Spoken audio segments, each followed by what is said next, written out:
With financial help from the Logan County Commission, Phase 2 of the new Chapmanville Volunteer Fire Department is finally underway. But what's unique about it are the hands that are building it. 13 News reporter Haley Kosick was at the site to check out the progress.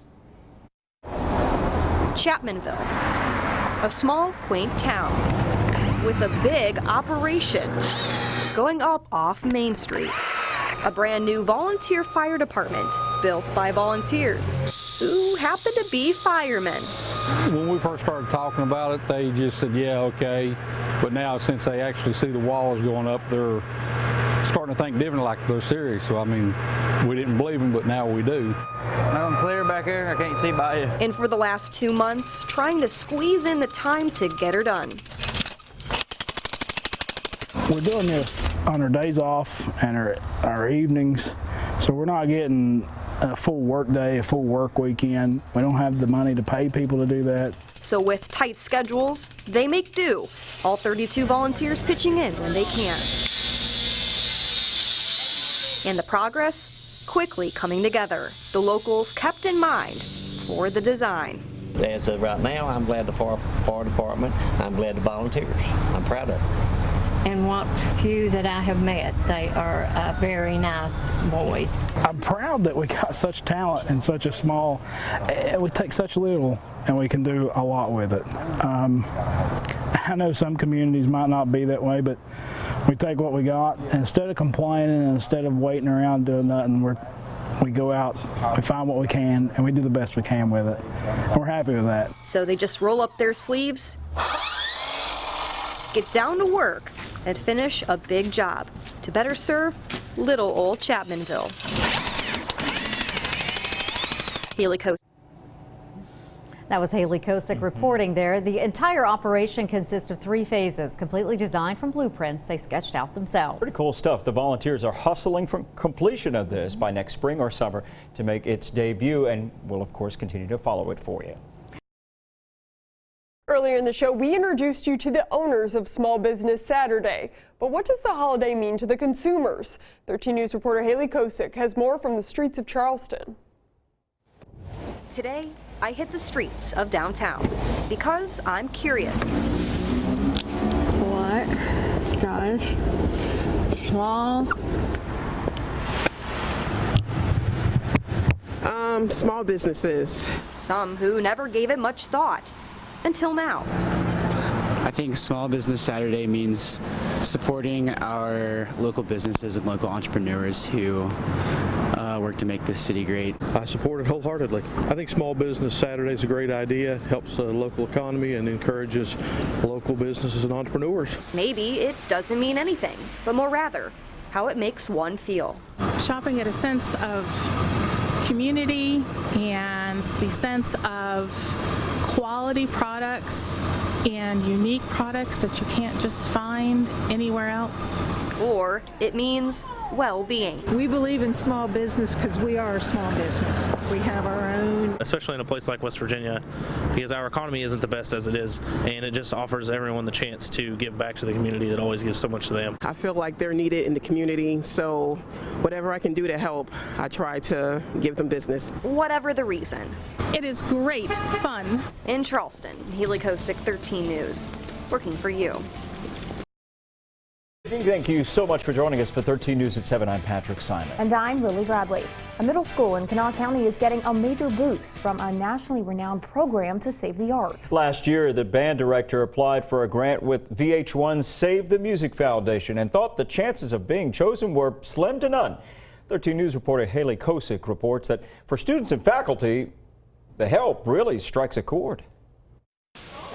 At McKinley Middle School, the hall's bustling with young, curious minds. Quick like a bunny, chop, chop, chop. Who are itching to try something new. 1, 2, ready, and. A little thing called music. This time around, they've got the gear to satisfy everyone's curiosity. My parents bought my instrument. Everybody bought their own instrument, and only the kids who played the really big things like sousaphone played a school instrument. As time has progressed, that's not the option for a lot of kids. And for those who give it a whack, they either love it or hate it.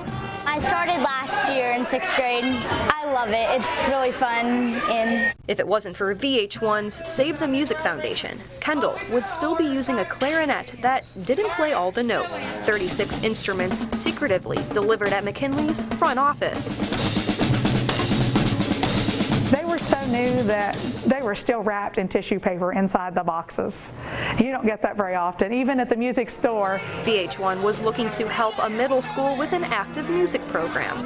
The middle school needing supplies to strengthen their program. it's really nice because a clarinet can cost a lot of money. This one is $1,200, so it's just kind of hard to get new instruments, a lot of them, and it's just an honor to get them. This is just an example of how things come together in harmony. And with a few program checkups from VH1 itself, the sweetest note to it all, that these instruments will forever belong to McKinley Middle School. So students curious about the world of music can properly dabble into the art. In St. Albans, I'm Haley Kosick for 13 News, working for you.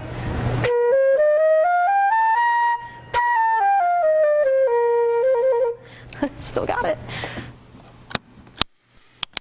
What a talent. VH1 says they are thrilled to give McKinley this opportunity and plan to make their first visit Friday, October 26th to meet the kids and staff. 13 News will make sure to be there.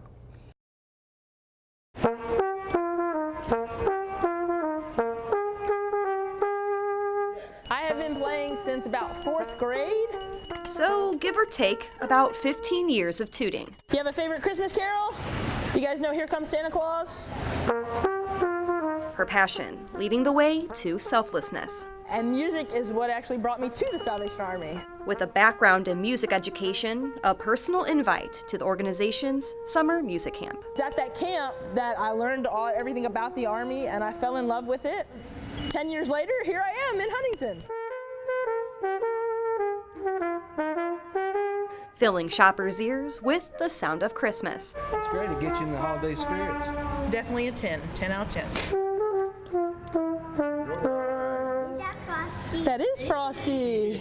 Taking the time out of her day to spread a little cheer. Every penny that goes in this kettle is making an impact and a difference in somebody's life. What I want to do is bring joy and that Christmas spirit to let people know that there's hope and that there's always going to be something to look forward to every single day.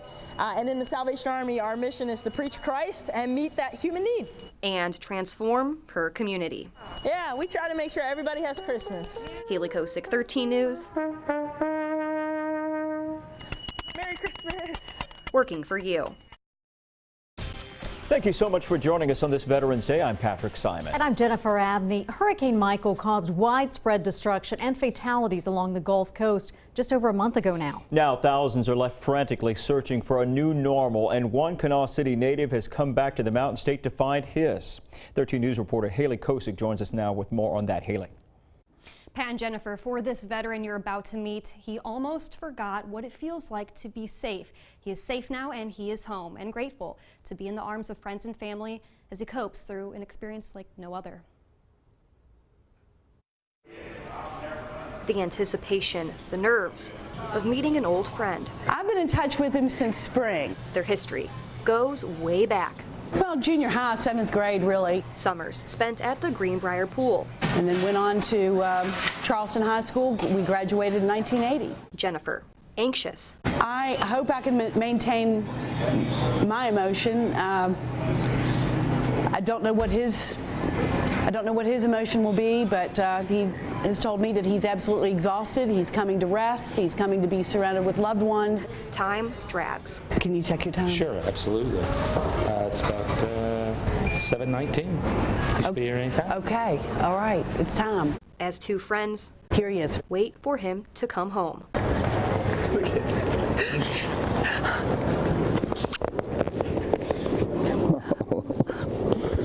I'm speechless. I'm overwhelmed.